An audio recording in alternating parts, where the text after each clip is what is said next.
Olá, boa tarde. Sejam todos bem-vindos, os que chegarem. Nicele está me fazendo um pedido para participar do meu vídeo. Nicele, só me confirme se é isso mesmo, se você quer participar. E aí eu te chamo. Pedindo desculpas, lembrando que o meu dia de live neste horário no Instagram, dia normal, nas quartas-feiras, ou seja, foi ontem. Esta live é uma live excepcional, é uma live que normalmente acontece nas quintas-feiras no canal do YouTube do Aveluz, né, da Casa de Caridade e Comunhão Aveluz. E hoje a gente está transmitindo aqui por esse canal, para que todas as pessoas que estejam esperando a live com o tema Bem-aventurados os aflitos, né, do capítulo 5 do Evangelho segundo o Espiritismo, a gente não deixar essas pessoas na expectativa, tendo em vista que houve um probleminha em relação ao acesso ao canal, que brevemente será resolvido. E hoje, na semana passada, eu fiz a live com os primeiros três números, né, do capítulo, e a live ficou travando. Então, eu hoje vou fazer uma repaginada, vou fazer uma passeada sobre a live da semana passada e a live de hoje. Vocês podem comentar, podem perguntar, podem sugerir, fiquem à vontade, isso é um diálogo, não é um monólogo. E diferentemente da perspectiva de quando acontece lá no Aveluz presencialmente, vamos fazer desse momento aqui não uma palestra, mas vamos fazer desse momento uma conversa entre irmãos, e que eu acredito que estamos todos com saudades um dos outros. Para as demais pessoas que estão assistindo, passando por acaso nessa live, o meu nome é Carla Álvares, eu falo de Natal, Rio Grande do Norte. São exatamente 15 horas e 23 minutos e hoje é dia 7/5 de 2020, né? Um ano muito difícil para toda a humanidade. E como essa live de hoje é direcionada para irmãos espíritas ou simpatizantes do espiritismo, é um ano difícil para os irmãos encarnados e um ano muito mais difícil para os irmãos desencarnados, que têm se desdobrado em trabalhos de assistência para garantir o equilíbrio da Terra nesse momento vivido. Para os meus conectados e conectadas, que normalmente me veem em lives com outras temáticas, sejam todos bem-vindos. E é uma oportunidade da gente falar sobre um tema que normalmente nós não falamos nas nossas lives, mas eu espero que vocês gostem.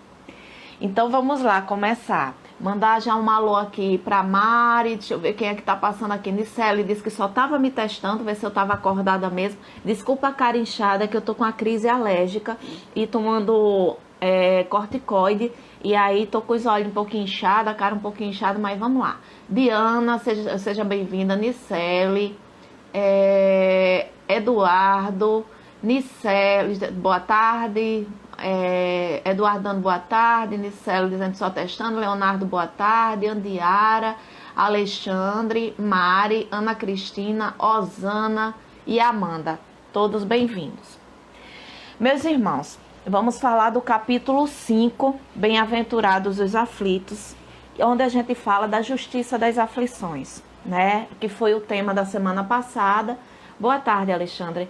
E que hoje a continuidade a gente falaria das atuais aflições, e a gente falaria também, continuaria da justiça das aflições, que semana passada era o 1, 2 e o 3, e a gente vai voltar a falar lá. E foi uma pena, porque a live da semana passada eu preparei com tanto carinho, ficou até bonitinha. Mas vamos lá.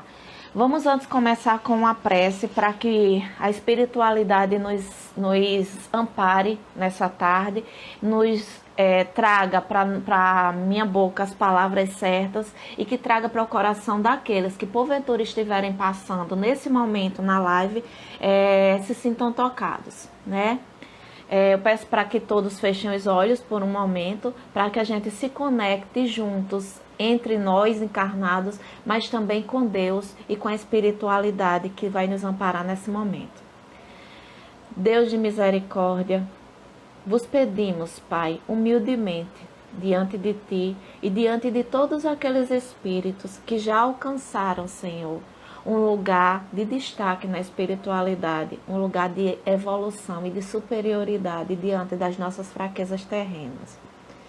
Pedimos, Pai, que traga para nós, neste momento, todos aqueles que se sentem desgarrados, abandonados, que estão desesperados em suas casas, com suas dores recônditas, na infinidade das suas perguntas e suas aflições. Que os direcione, Senhor, para esse momento de oração e de comunhão nesta live. E te peço ainda, Pai, que traga para nossa mente, através das conduções espirituais e os sopros de amor, traga para nossa mente as palavras certas para trocar cada coração sedento e desejoso do teu amor nesta tarde. Que minha boca, que minha alma seja canal de luz para todos aqueles que estiverem assistindo, assim seja. E agora a gente começa sobre a justiça das aflições. No 1, a gente vai ter: bem-aventurados os que choram, porque serão consolados. E quando a gente pergunta, bem-aventurados os que choram e serão consolados, a gente fala aqui dos espíritas. Boa noite, boa tarde, Luna. Dos espíritas ou dos espíritos? É uma pergunta que eu começo fazendo a quem está assistindo. Bem-aventurados os que choram, porque são consolados. Serão consolados. A gente fala aqui dos espíritas ou dos espíritos.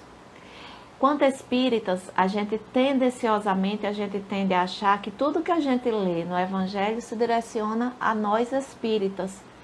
Mas essa palavra, ela vai para todos os espíritos. Os espíritos desencarnados, os espíritos encarnados, aqueles que no meio das suas aflições buscam direcionamento e buscam afago, né, no seu espírito, na sua alma, dos que estão encarnados.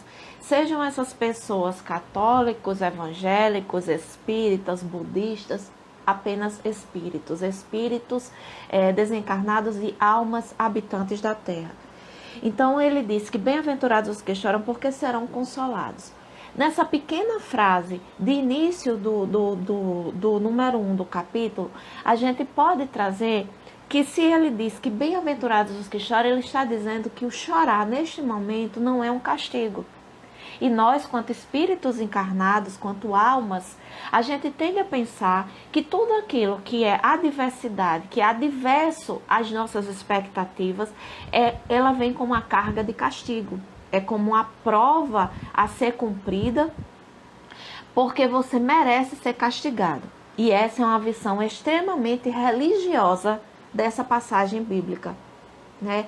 Quando ele diz que bem-aventurados os que choram, ele está dizendo felizes os que choram, felizes aqueles que podem chorar, porque certamente, independente de qualquer coisa, eles serão consolados. Aqui, quando se fala chorar, não fala se penalizar e se lamuriar. Há uma grande diferença entre essas três colocações. Quando a gente fala chorar, a gente diz ter humildade de dizer, de verbalizar que aquilo está lhe doendo, mas mantendo em si a certeza de autocompaixão e autoesperança. A compaixão é diferente de pena e a esperança é diferente de esperar. A esperança, ela faz com que você haja diante do problema e tente uma solução, você se movimente. A compaixão diz: lamento pelo que você está dizendo, pelo que você está passando, mas você vai superar. Ela lhe dá uma expectativa de melhora, de trânsito entre aquilo que está doendo e aquilo que pode melhorar. Então, quando ele diz bem-aventurados os que choram, ele diz bem-aventurados aqueles que externam, mas aqueles que não sentem pena de si mesmo, aqueles que sabem que aquilo é fruto das suas escolhas, sejam elas feitas nesta vida carnal ou tenham sido elas feitas em outro momento espiritual. A terra não é lugar de chegada, nem também lugar de permanência, nem também final. Ela não é início e ela não é final, ela é passagem. Na live da semana passada, eu comecei tocando uma música interpretada por Maria Rita que dizia: mande notícia do mundo de lá, diz quem fica. Deixe um abraço, venha me apertar, tô chegando. E ela diz: a vida se repete na estação. Tem gente que chega para ficar, tem gente que vai para nunca mais. Tem gente que veio só olhar, tem gente que vai e quer ficar. Tem gente que veio só olhar, tem gente a sorrir e a chorar. E assim chegar e partir. Uma poesia, né? uma música, poema, que eu acho linda, mas que diz exatamente a visão espírita da Terra. A Terra é como uma estação rodoviária, ferroviária, como um aeroporto, onde no mesmo voo, ou no mesmo ônibus, ou no mesmo trem que alguns chegam para permanecer, para ficar, para a jornada terrena, muitos vão para cumprir sua jornada, fazendo um link com a minha outra fala, que era na sua jornada, numa das muitas casas do Pai. Né? Então, quanta coisa para a gente falar em apenas uma frase. Né? E aí ele continua aqui: bem-aventurados que têm fome e sede de justiça. E quando a gente fala de justiça, mais uma vez, como espíritos encarnados, independente de nosso credo, a gente tende a achar que a justiça é tudo aquilo que nos vinga. É tudo aquilo que vem para nós. E essa justiça falada aqui, seja bem-vindo, Wilton. Essa justiça falada aqui, né, no Livro dos Espíritos, sob minha leitura e minha ótica, é uma justiça terrena. É uma justiça de reparo das suas faltas. Não é uma justiça só de reparo das faltas dos outros em relação a você, não. É uma justiça de reparo das suas faltas. Voltando ao que a gente disse anteriormente, se a gente entende a Terra como um lugar de trânsito, como um lugar não de permanência, mas um lugar onde você está passando, e você está passando por algum motivo, né, escolhido no outro tempo espiritual, essa justiça é o reparo. É o reparo daquilo que você tem para fazer em relação a si próprio e aos outros. É o reparo que alguém também tem que fazer em relação a você. Afinal de contas, na vida espiritual, nós somos todos linhas coloridas formando a mesma trama. Todos vocês que agora estão conectados comigo através de fibra ótica, através de um aparelho de celular, ou de um computador, de um tablet, todos vocês não estão nesta live porque vocês, por acaso, passaram.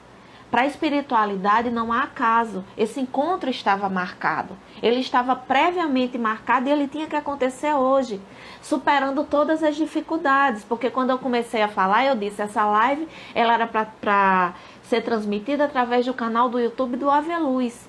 E há 3 semanas, né, 3 momentos que eu tento ter uma conversa com os meus irmãos de fé e não consigo porque tenho problemas. E eu hoje conversava com Nicele, que está assistindo, e dizia ela: Nicele, eu faço lives todos os dias, em todos os canais, e nunca tenho problema, mas todas as lives que eu fui fazendo através do canal do Aveluz, tem problema. O som deu problema e é o som que eu sempre uso. O outro, a imagem ficou travando e hoje eu não consegui transmitir. Eu disse a ela, mas eu estou destinada a transmitir porque eu fiz uma prece de manhã, eu fiz o evangelho no lar e eu me comprometi com a espiritualidade de que por cima de todas as dificuldades eu ia perseverar. Né? Então é muito bacana a gente entender que as aflições elas vêm como um propósito de justiça. Qual foi a justiça feita nessa tarde? Mari está pedindo para participar. Mari, você está pedindo para participar mesmo ou foi só por acaso, para testar que nem Nicele?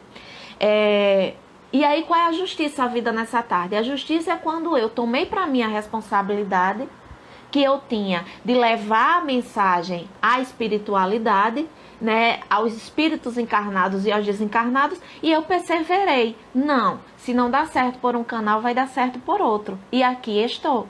Então é essa justiça que é falada aqui. os que têm fome e os que têm sede, não são somente a questão física, biológica, não é água, não se trata aqui de água, né? E fome de alimento, alimento matéria. Fala daquela sede de beber uma água que lhe preencha, né? Aquela sede de beber uma água que lhe torne satisfeito, aquela sede de beber uma água de renovação de fé, aquela fome de se alimentar do pão da vida. E o pão da vida, ele não vem que não seja a partir da disposição, Eduardo está dizendo aí, da fé e da ação, né? Que eu sempre digo que a oração não pode ser morta, ela tem que ser muito menos orar e mais ação. E da fé e da ação, mas sobretudo essa fome é a fome que sacia o espírito, é a fome que preenche de palavra, de estudo. Luna está dizendo, e eu necessito muito dessas lives espíritas, eu também estou tendo dificuldade de assistir, mas que bom que você está aqui, nesse reencontro que devia acontecer hoje. Seja bem-vindo, Ítalo. Jesse, mulher, que honra você aí ligada do Piauí, que maravilha, fico feliz. E essa fome, essa sede dessa justiça, ele diz, porque serão saciados. Bem-aventurados os que sofrem perseguição pela justiça, porque o reino dos céus é para ele. E aqui ele não diz assim, aquela leitura mais uma vez religiosa, Tu injustiçados pelo irmão, né? Tu injustiçados por aquele que vive, serás vingado por um Deus vingador, que não se apiedará daquele, que passará ele no fio da navalha, porque ele não tocará, triste de quem se atreve a mexer num fio de cabelo de um fiel. Essa é uma visão religiosa que nós respeitamos, né? Que nós entendemos e que eu sempre digo que antes você ter uma religião que lhe transforme para o bem, do que você não ter religião nenhuma. Mas triste é daquele que tem uma religião que o segue, que o transforma para o mal. Porque religião, ela não transforma ninguém. A religião, ela faz com que você aflore-se a vontade de você se transformar. E aí onde a religião e a doutrina, nesse ponto, se parecem. Quando ele fala que o reino sofre perseguição pela justiça porque o reino do céu é para eles, ele está dizendo, você sim, nessa terra que é uma passagem, sofrerá perseguições. Mas essas perseguições não estão aleatórias, essas perseguições não são gratuitas, essas perseguições são frutos das suas escolhas, nesta encarnação ou noutra. Elas são frutos daquilo que você tramou para si. Você vem com uma vida para você fazer a diferença. Você vem com suas dificuldades, com suas adversidades para vencer. Todavia, as suas escolhas, elas vão lhe dizer até que ponto aquilo vai ser injustiça, até que ponto aquilo vai ser justiça. Mas ele não está dizendo aqui, eu vou lá resolver o seu problema, não. Seja bem-vinda, Andrina. Ele diz que para esses injustiçados terá o reino dos céus, porque lá, em uma das moradas da casa do Pai, você será acolhido, né? E que é uma continuidade, porque a carne, a matéria, esse corpo que me veste, essa carne que ampara minha alma, que gentilmente foi cedida para mim, para que minha alma seja protegida, para que minha alma, minha casa espiritual, minha cerne espiritual, minha conexão com o divino, com Deus, ela se mantenha protegida, ela foi me dada como bênção.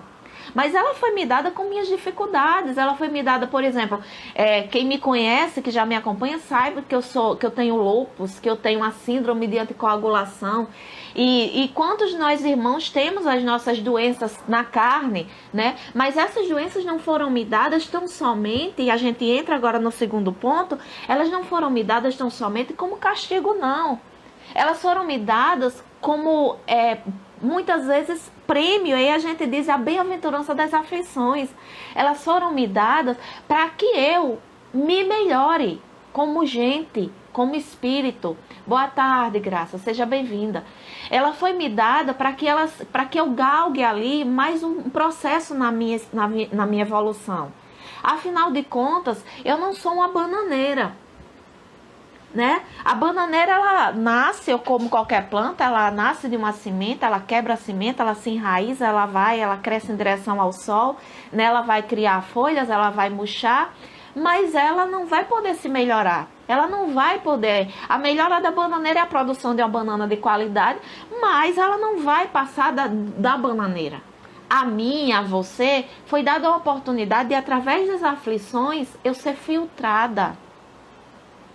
E não é eu ser desafiada só, como algumas pessoas fazem a leitura daquela passagem bíblica que fala provada como ouro no fogo, né? Não é Deus me testando, não. Sou eu me testando. Não é entre eu e Deus, só é entre eu e eu mesma. Então as aflições têm que ser encaradas de duas maneiras. Felizes e bem-aventurados do que encaram de uma maneira, e infelizmente outros que ainda não abriram os olhos para enxergar isso, que ainda estão com suas vendas nos olhos.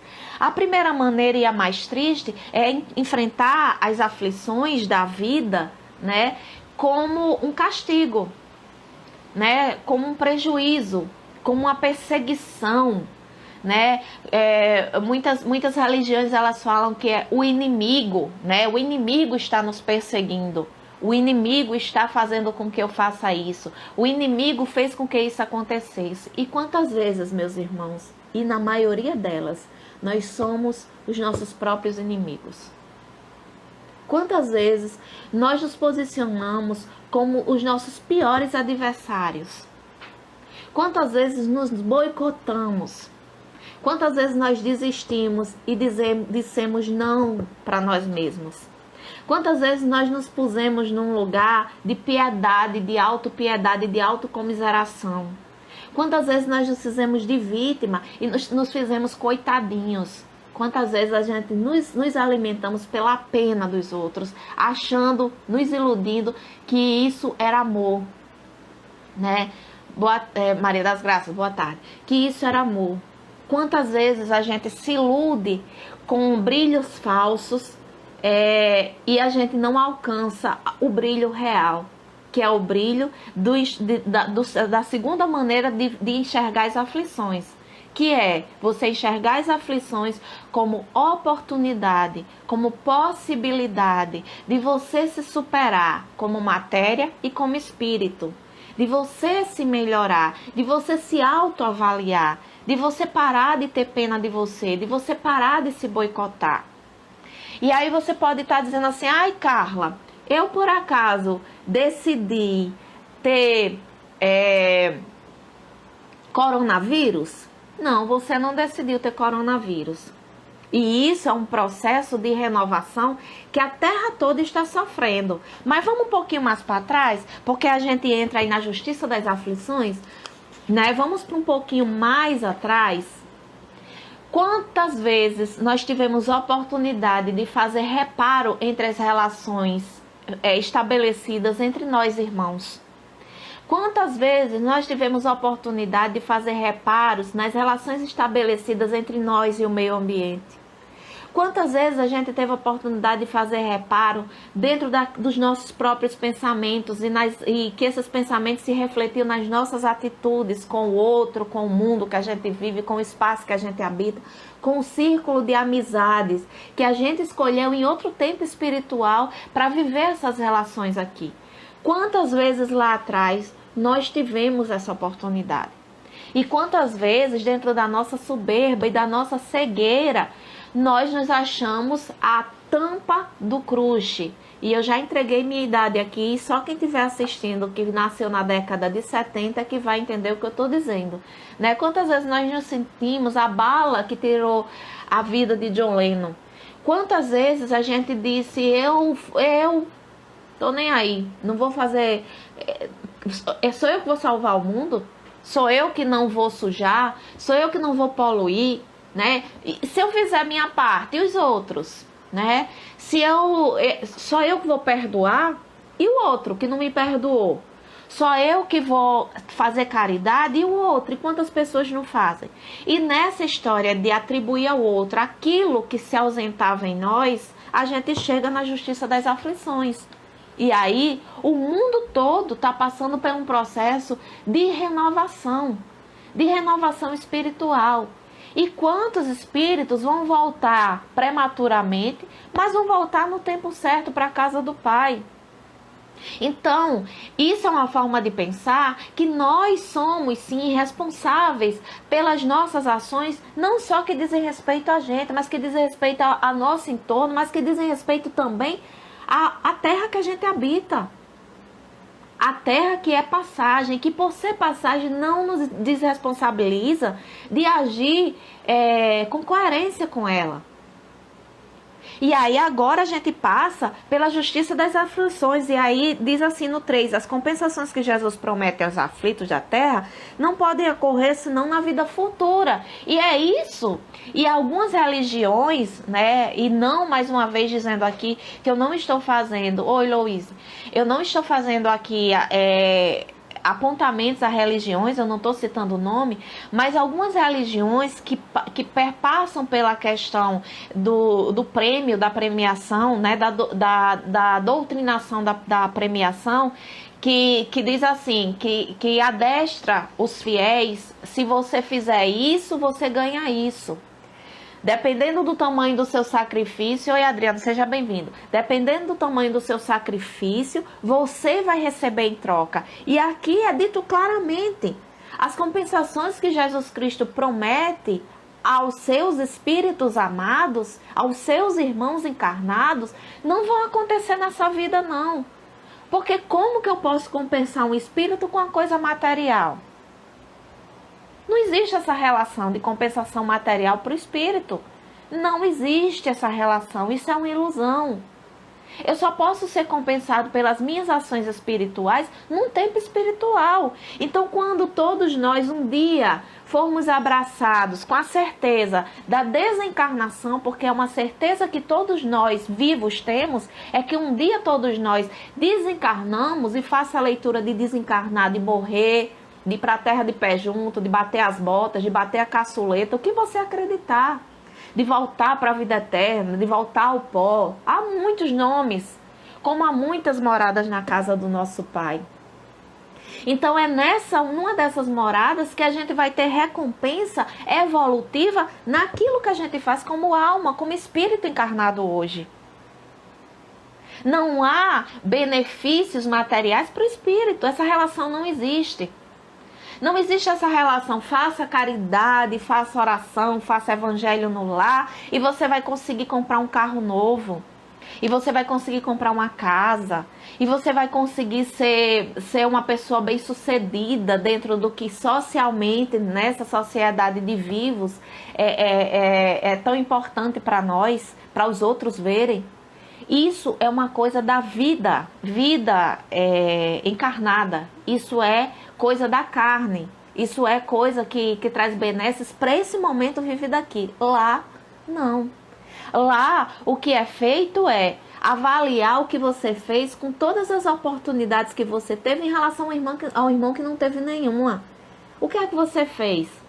Quantas vezes você usou aquilo que foi lhe dado de graça como caridade para o outro? Quantas vezes você utilizou as vantagens que você recebeu, que você conquistou, para ajudar o outro, para esclarecer o outro, para servir ao outro, para transformar a terra num lugar melhor de passagem? Então é isso daqui que Jesus Cristo diz, não se iluda. Acorda, acorda menino, não se iluda não. Isso não vem, essas coisas materiais, elas não têm nada a ver com a relação espiritual não. Não existe essa troca.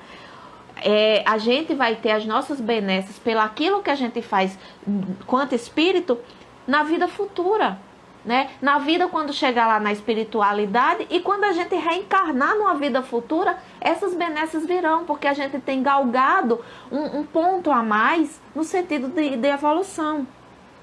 Aí ele diz, sem a certeza do futuro, essas máximas seriam um contrassenso, bem mais seria um engodo. Mesmo com essa certeza, compreende-se dificilmente a utilidade de sofrer para ser feliz. As pessoas não veem a dor como uma oportunidade, elas veem como um castigo. E eu posso dizer, e eu sempre gosto de falar sobre aquilo que eu falo, e quem me acompanha nas redes sociais, ou quem já teve a oportunidade de assistir alguma conversa minha, alguma roda de conversa, sabe que eu não gosto de falar sobre aquilo que eu desconheço. Tampouco eu não faço palestras, eu faço conversas, eu trago o conhecimento que eu tenho da espiritualidade para o contexto real. Eu já fui alguém muito pior do que eu sou hoje. Acreditem. E eu não me envergonho disso, pelo contrário, eu agradeço a Deus os ensinamentos que foram colhidos, frutos de muito sofrimento, de muita dor física, de muita dor emocional. Mas todas as vezes que elas chegaram, eu percebi que eu tinha que fazer uma pergunta. O que é que isso, por pior que seja, pode me deixar de ensinamento?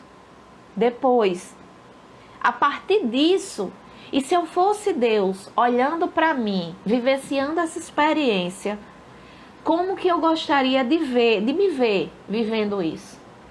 Né? Como uma desistente, como alguém que só reclama, como alguém que só se chateia, como alguém que só blasfema, como alguém que só se lamuria, ou como alguém altivo, que caiu, mas soube levantar, né? Que chorou, mas enxugou as lágrimas, e que sofreu, mas que transformou esse sofrimento em aprendizado. Carla, você é diferente? Não. Quantos de vocês aí do outro lado vivem as suas mazelas, né, nessa encarnação? Vivem as suas dificuldades, vivem os seus abismos, né? Vivem os seus rasgos emocionais, vivem suas dores, que são muitas vezes escondidas e que são hoje as grandes geradoras. E agora a gente entra em outro processo, que é as causas das aflições, que são as grandes geradoras dessas aflições, desse momento vivido, né? As vicissitudes da vida são de duas espécies, ou, se assim se quer, tem duas formas bem diferentes que importa distinguir. Uma tem sua causa na vida presente e outras fora dela. Remontando a fonte dos males terrestres, se reconhecerá que muitos são a consequência natural do caráter e da conduta daqueles que suportam. E aí, lindamente e belamente, o livro, o Evangelho, traz para a gente a fórmula e a leitura mais certa, mais adequada e mais coerente. Se a gente acredita num Deus de amor, se a gente acredita no Jesus Cristo de puro bálsamo, se a gente acredita em irmãos de luz, né, que estão nos amparando, nos escorando lá nas muitas moradas da casa do Pai. Oi, Heloísa, seja bem-vinda. Se a gente acredita nesse amor, você imagina que Deus iria me escolher e dizer: vai lá, infeliz, vai para a terra e tu serás uma medonha. Tu serás uma alma danada. Tu serás aquela alma que em tudo que fizeres, tu vais se danar. Onde é que está o amor nisso daí? Onde é que está a coerência nesse amor? Nesse amor que a gente acredita e nesse Deus de amor. Por que eu? Por que não você? Oi, Tibério. Por que não o meu vizinho? Não é verdade? Aí às vezes você diz assim: eu só faço tudo certo. Eu procuro andar no caminho da luz. Eu procuro seguir os ensinamentos do Evangelho. Eu faço o Evangelho no lar. Eu sou uma pessoa caridosa. Mas a minha vida é muito difícil. É cheia de expiações. Né? Minha vida é muito complicada. Primeiro, que não foi nos prometido em tempo algum que a vida aqui na Terra, por ser um tráfego, ela seria só de amor e de felicidade. Não. Nós somos espíritos individuais em tempos diferentes. Então a gente não pode ter uma plenitude em todas as coisas. Porque quando a gente vem reencarna, a gente vai lidar com outros espíritos encarnados, né? Nessa trama que é formada por várias linhas, né? De todas as cores, cuja linha sou eu e você, e a gente junto forma uma grande trama que é a humanidade. A gente tem que pensar que Deus não... Por que Deus ia escolher logo minha linha no meio de uma trama toda? E aí ele muito... o Evangelho, ele muito felizmente, ele diz assim: A fonte dos males terrestres se reconhecerá que muitos são consequência natural do caráter, são consequências daquilo que eu faço com que me foi dado. A maneira como eu me porto, a maneira como eu ajo, as palavras que eu falo, os meus pensamentos, porque não adianta dizer eu não projetei o meu pensamento, então a minha falha foi menor, mas quando você pensa, à medida que você pensa, você emana uma centelha de energia para aquela outra pessoa, mas essa centelha também emana-se para você. E ela vai contar ponto nessa sua avaliação de merecimento lá e quando um dia você retornar para cá. Eu espero que vocês estejam entendendo. Eu gosto de conversar, então eu gostaria de ter um retorno aí para que não ficasse a coisa tão morosa. Já estamos pertinho de terminar. Quando os homens tombam por suas próprias faltas, quantos são vítimas de suas imprevidências, de seu orgulho e de sua ambição? Quantas pessoas arruinadas por falta de ordem de perseverança, por má conduta e por não terem limitado seus desejos? Quantas uniões infelizes porque são de interesse calculado ou de vaidade com os quais o coração nada tem? Quantas dimensões e querelas funestas se teria podido evitar com mais moderação e menos suscetibilidade? Quantos males e enfermidades são as consequências da intemperança e dos excessos de todos os gêneros? Quanto mais são felizes com seus filhos por não combaterem suas más tendências no princípio, por fraqueza ou indiferença, deixaram de desenvolver neles os germes do orgulho, do egoísmo, da tola vaidade, que secam o coração. Depois, mais tarde, recolhendo o que semearam, espantam-se e se afligem pela sua falta de respeito e ingratidão. E aí a gente vem até aqui, e eu que sou dialogadora no Aveluz, né, na Casa de Comunhão Aveluz, a gente que também participa junto com outros irmãos do diálogo fraterno, quantas vezes a gente recebe irmãos se queixando de uma tristeza profunda, de um sentimento de abandono, de um sentimento de insaciedade, de um sentimento de busca, de um preenchimento que nada de um buraco que nada preenche, né? De uma fragilidade, de uma falta de motivação, de uma pergunta que não quer calar: o que é que eu vim fazer aqui? Eu ainda não entendi onde é que eu me encaixo nessa vida. Eu não me entendi o que é que eu vim fazer, eu não sei qual profissão eu gosto, eu não sei o que é que eu vou escolher, eu não sei. Mas quantas vezes a gente recebe irmãos em desespero dizendo que os filhos não os respeitam, que os filhos não o entendem, que os filhos não o ajudam, que os filhos não o tratam bem. E aí o Evangelho ele faz todas essas perguntas. Quantas vezes a gente se negou até o pensamento correto? Quantas vezes a gente se negou a dizer os nãos necessários para a gente mesmo? Quantas vezes a gente se negou de educar os nossos filhos por achar que os sims excessivos são prova de amor e que os não são prova de castigo? Só um instantinho, meus irmãos.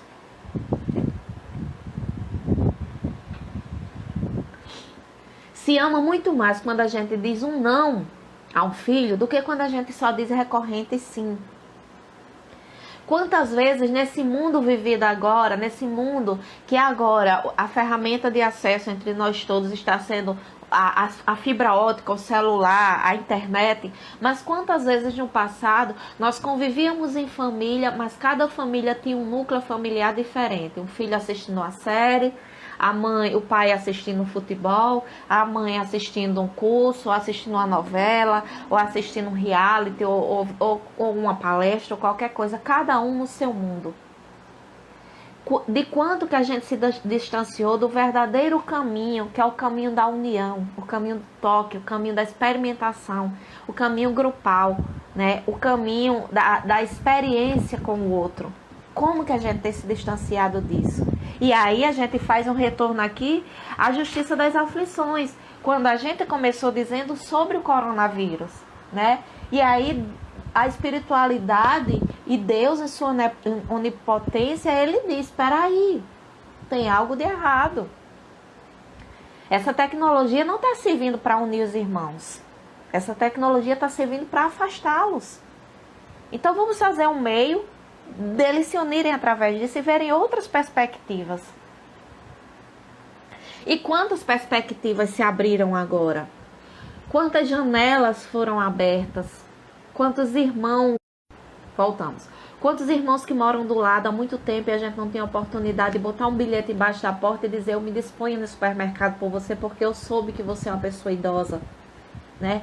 Quantas pessoas a gente sentiu saudade e quanta saudade do abraço, do toque, do cheiro, das conversas, do café quente ao redor de uma mesa prazenteira. E a gente ainda acha que isso é um castigo? A gente ainda acha que isso é uma coisa despropositada? A gente ainda acha que isso é uma trama maléfica de um Deus de amor? Não, meus irmãos. Não é assim que a gente tem que enxergar esse momento. A gente tem que enxergar esse momento como um momento propício para uma autoavaliação. Alexandre diz aqui, estão muito claras suas palavras. Muito obrigada, Alexandre. Fico feliz delas terem achado o ninho no seu coração e na sua mente. É o momento da gente fazer uma autoanálise. Quem sou eu? No grupo que eu habito, no grupo que eu faço parte. Quem sou eu para o mundo? Como eu estou contribuindo para esta vida agora, para esses 40, 50, 70 anos que eu estou tendo a oportunidade de reencarnação nesta jornada? O que eu estou fazendo para contribuir com o mundo, além de contribuir com o meu próprio umbigo? Quais as minhas chances e quais as minhas oportunidades de ser carismático, ou caridoso? Quais as minhas oportunidades de eu ser empático? E mais uma vez trazendo da outra semana uma discussão, com licença. Como eu disse no início, eu estou com alergia. Quais as chances de eu ser empático? E empático não tem nada de simpático. Simpático é aquele, a grosso modo seria dizer assim: simpático é quando eu sou contente com alguém, quando eu ouço o problema de alguém, mas eu não me ponho no lugar dele. Quando eu não me abro para sentir o que ele está sentindo e principalmente quando eu não assumo nenhum compromisso com ele. Diferente da empatia. A empatia é nobre, a simpatia é fútil. A simpatia é muitas vezes um desvio de caráter. É aquela pessoa que sorri para você e por trás fala mal ou pensa mal enquanto está sorrindo. A empatia, ela faz com que eu ouça você, me ponha no seu lugar e me pondo no seu lugar, eu digo: o que é que eu posso fazer por você? Eu assumo um compromisso com você. Isso é empatia.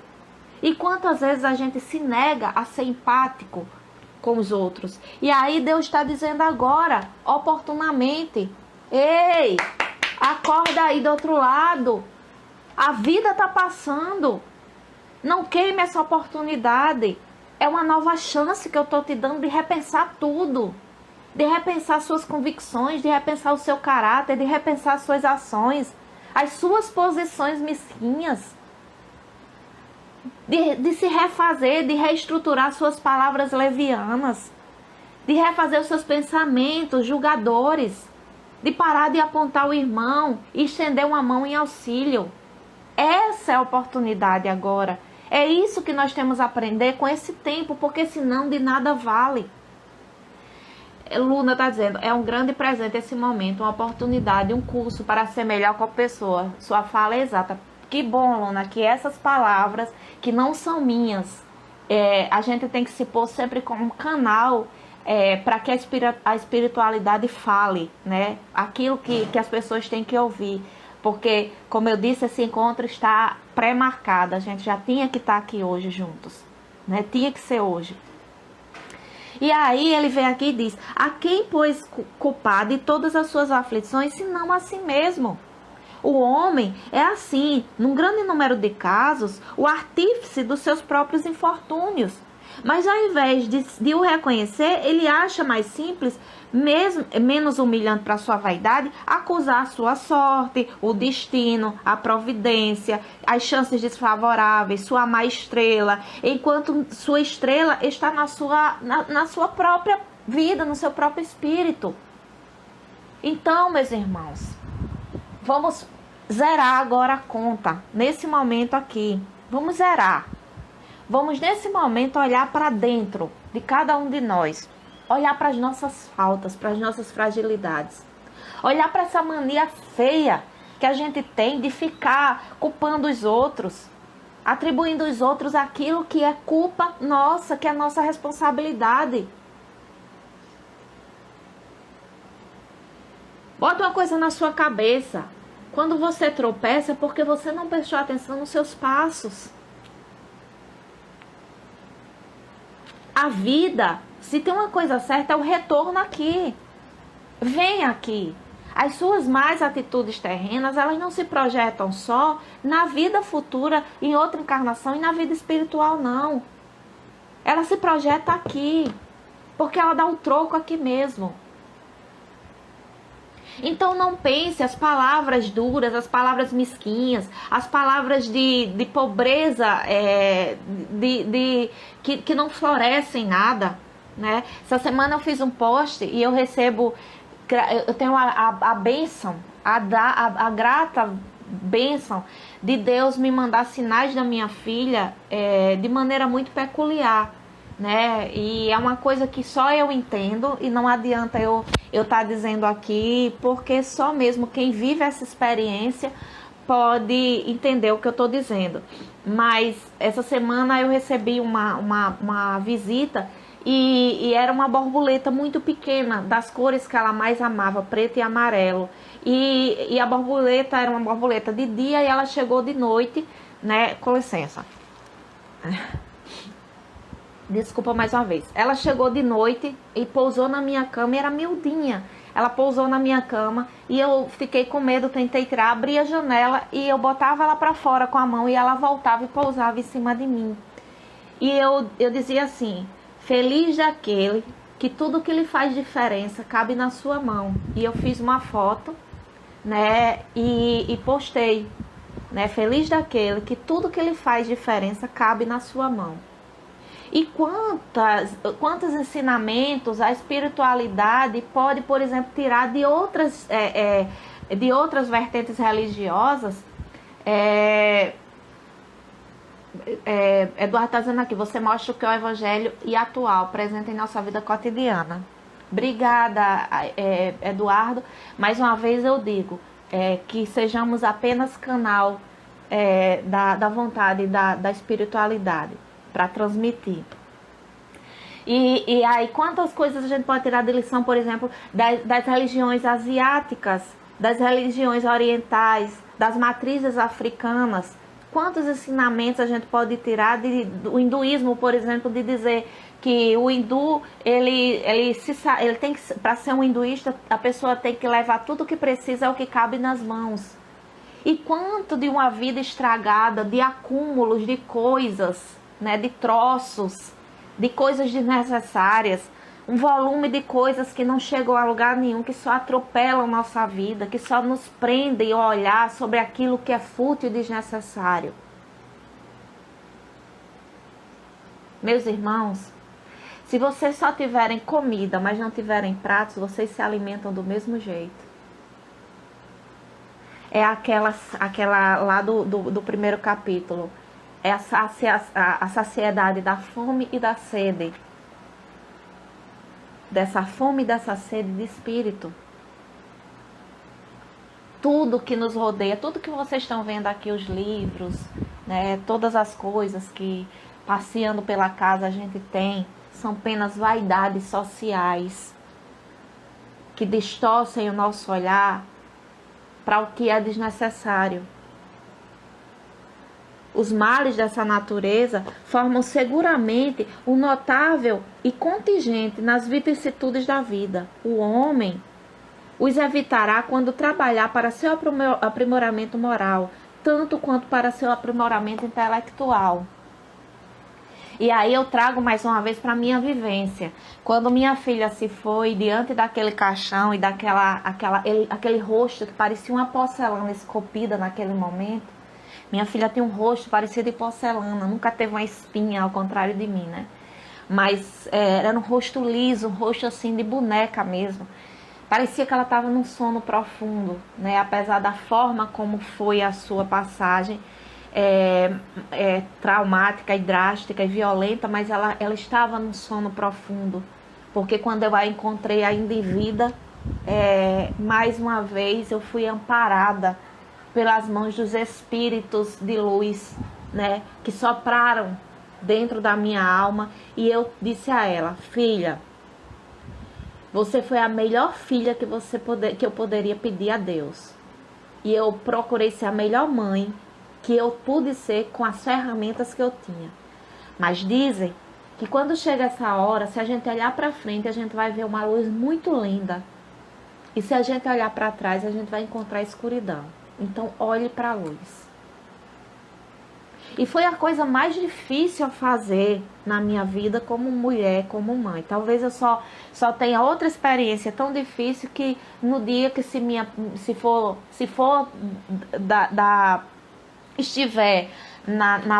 no destino espiritual dela, que minha outra filha se vá antes que chegue o meu dia de partir dessa terra.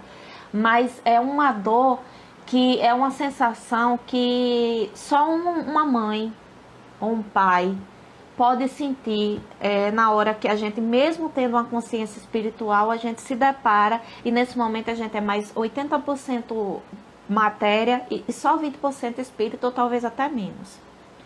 Mas diante do caixão e olhando aquele corpo, eu perguntava assim: 19 anos vividos, Rafaela pediu para entrar. Rafaela, você quer entrar mesmo? Ou foi por acaso que você bateu aí?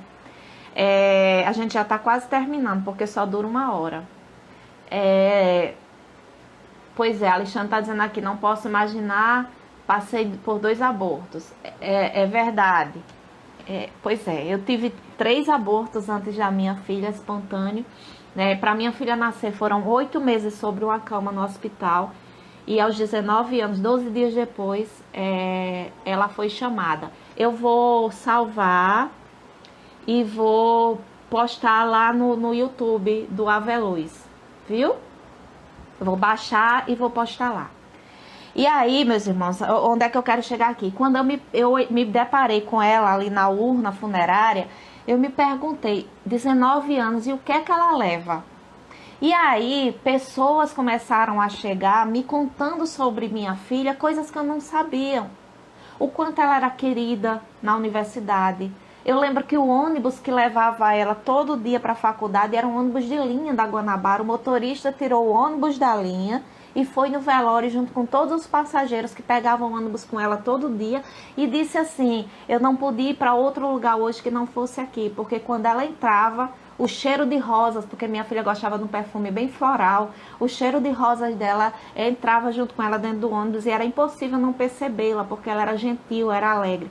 E eu percebi ali a espiritualidade, mais uma vez, me escorou e me fortaleceu, e como escolhe e fortalece cada um de nós. A gente é que não se põe diante do milagre diário e cotidiano, do que o Espírito recebe de amor, né, do que o Espírito recebe de auxílio, do que o Espírito recebe de fortalecimento.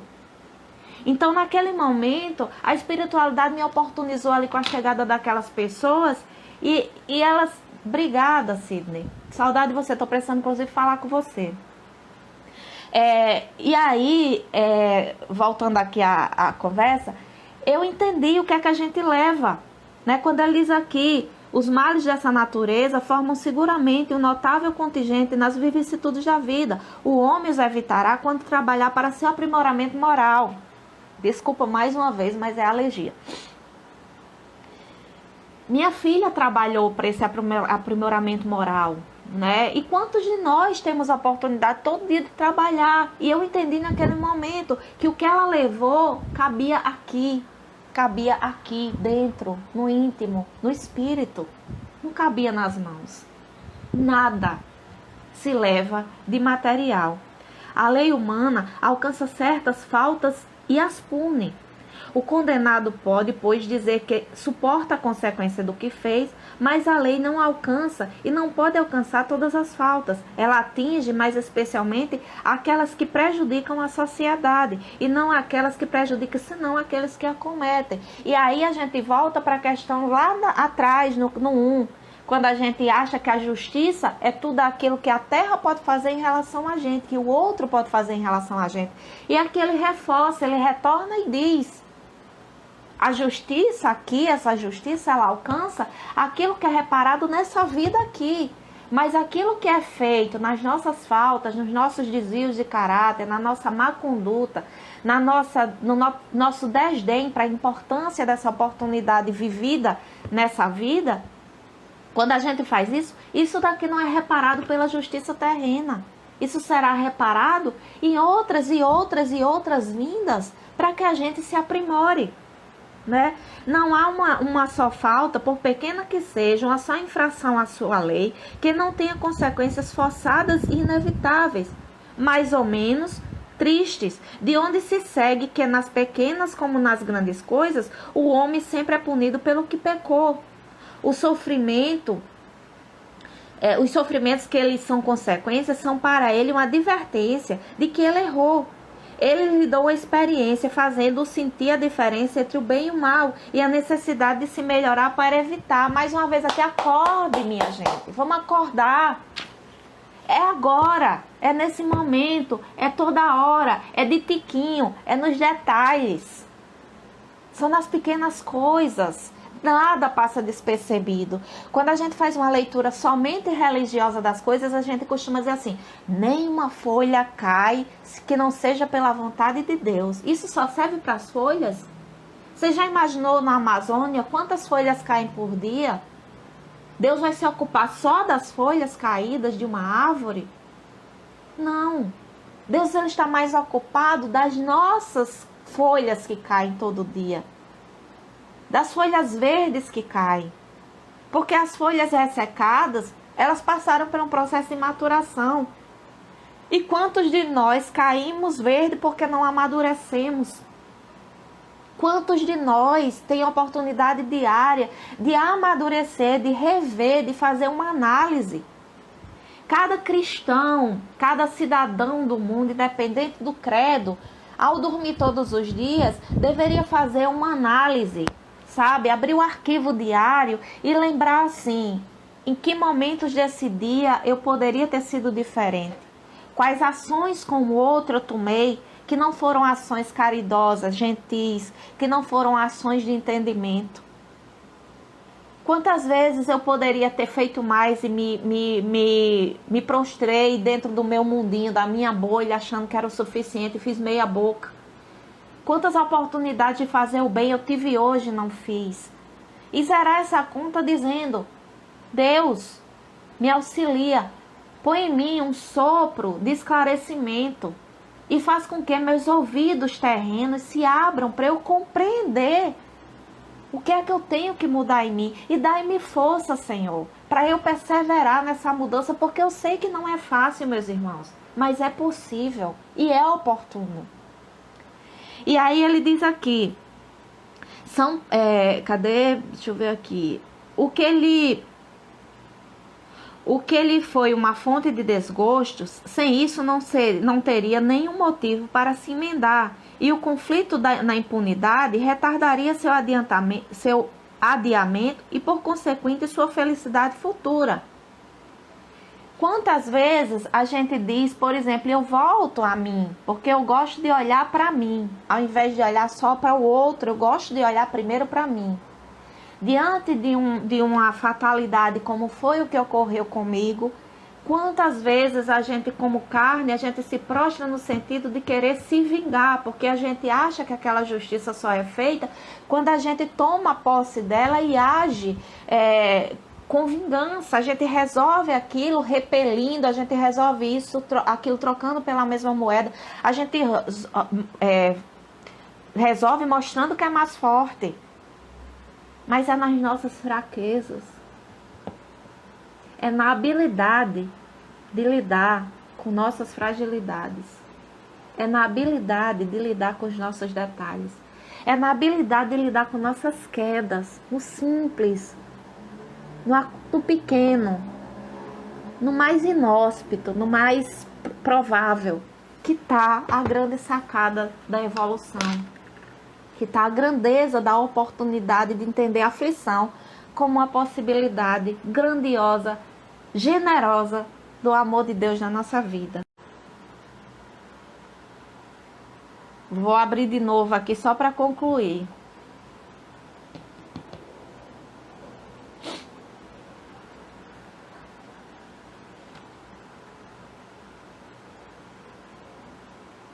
Vocês me desculpem, eu me empolguei, não prestei atenção que estava terminando. Eu vou só concluir, prometo não tomar mais o tempo de vocês, abusar vocês nessa tarde. Peço desculpa mais uma vez aí a Nicele e a Eduardo por eu ter me estendido tanto, porque lá no centro a gente faz uma conversa de 30 minutos. Mas como há 3 conversas eu não conversava, não tinha condições de transmitir, aí eu resolvi hoje recuperar o tempo perdido. Me desculpa mesmo, eu já vou concluir. Mas é porque realmente eu tenho que falar isso com vocês. Eu estava muito inquieta. Então eu tô recebendo aqui o tempo todo uma mensagem de que eu tenho que terminar. Mas a experiência, algumas vezes, vem um pouco tarde, quando a vida foi dissipada e perturbada, as forças desgastadas, e quando o mal não tem mais remédio, então o homem se põe a dizer: se no início da vida eu soubesse o que sei agora, quantas faltas teria evitado se fosse recomeçar? Vejam bem, quantos romances espíritas a gente vai precisar ler, né? Quantos romances espíritas a gente vai começar, vai abrir, vai ler e vai perceber que lá está bem claro uma coisa: quantos de nós olha para essa vida, né, nos relatos espirituais e diz assim: se os meus olhos estivessem abertos para essa verdade, para isso que eu sei hoje, eu teria agido diferente. O problema é que nós lemos os romances espíritas, que é o primeiro livro que normalmente os espíritas iniciantes ou os espíritas curiosos eles leem. A gente lê como um livro, como um almanaque, como um romance, como a gente assiste uma novela, que a gente espera um final maravilhoso, né? Um final romântico. E os romances, nesse caso as histórias contadas, né, psicografadas muitas vezes, elas trazem esse alerta e a gente tem que pegar isso. A sua oportunidade é agora, para que amanhã, quando o tempo passado, essa chance de vida vivida agora, essa chance de carne agora, essa chance dessa jornada de experiência, ela é jogada fora pelo simples fato da gente não acordar. E aí quando a gente chegar lá numa das muitas moradas do Pai, onde a gente também vai sofrer um processo espiritual de reformulação, de reconhecimento, de reestruturação, até que a gente venha para o reencarne. Deixa eu só beber mais uma aguinha aqui.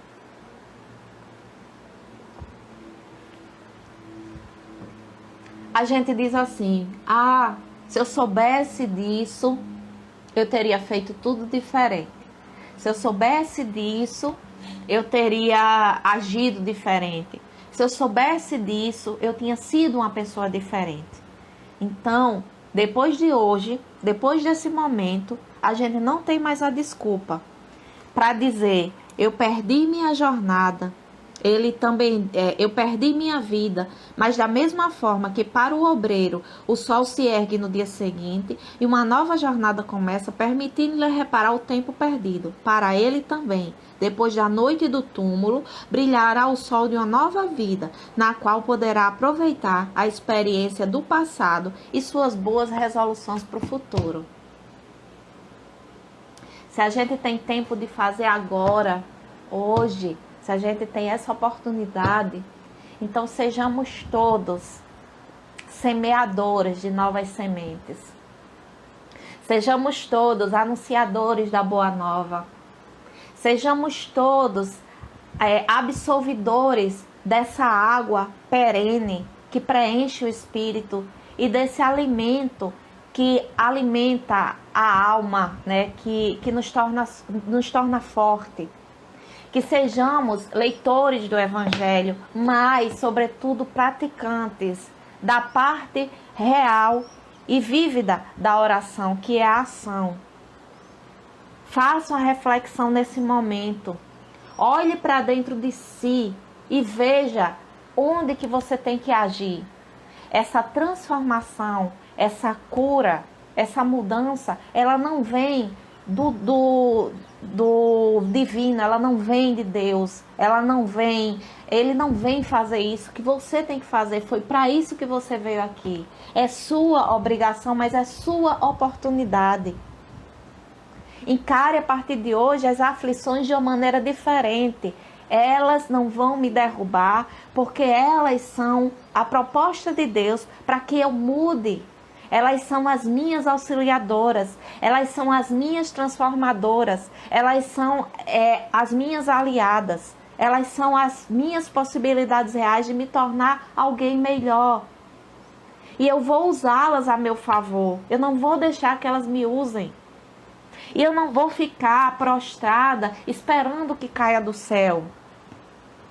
Eu vou fazer, porque lá de cima, Ele, com E maiúsculo, aquele que é o responsável por tudo, que é o início e o fim, Ele está olhando com um olhar amoroso na expectativa que você seja capaz, com as ferramentas que você trouxe nessa jornada, de transformar esse momento agora, hoje, vivido, em oportunidade de evolução. Era isso que eu tinha para dizer a vocês. Espero que vocês tenham gostado, né? O próximo mês eu estarei de volta com mais um tema, se Deus quiser, assim que o centro me dispuser a temática. E aí vocês vão ser avisados, né? E a gente agora vai fazer uma prece. Eu peço para aqueles que estiverem presentes, fechem um momento os olhos, para a gente encerrar em gratidão a tudo que foi partilhado conosco nessa tarde, certo? Pai amoroso, Pai onipotente, Pai de possibilidades, Pai de amor infinito, nós nos prostramos diante de Ti agora, com um olhar grato, com mãos estendidas, segurando, Senhor, as pequenas pétalas de bênção que caíram através das palavras divididas com nós a partir da espiritualidade nessa tarde. Nós somos só gratidão por tudo que por nós passou e tudo que foi partilhado. E pedimos, Senhor, que essas palavras possam alcançar na velocidade da internet todos os irmãos que precisem, que necessitem ouvi-las nessa tarde. Eu agradeço, Senhor, mais uma vez a oportunidade e a grandeza desse momento. E peço que a Casa de Comunhão e Caridade Ave Luz seja sempre um instrumento de luz, né, de persistência, de resistência e de espiritualidade aqui nessa nossa jornada terrena. Que ela permaneça sendo um canal de tua luz, de tua bondade e de teu amor.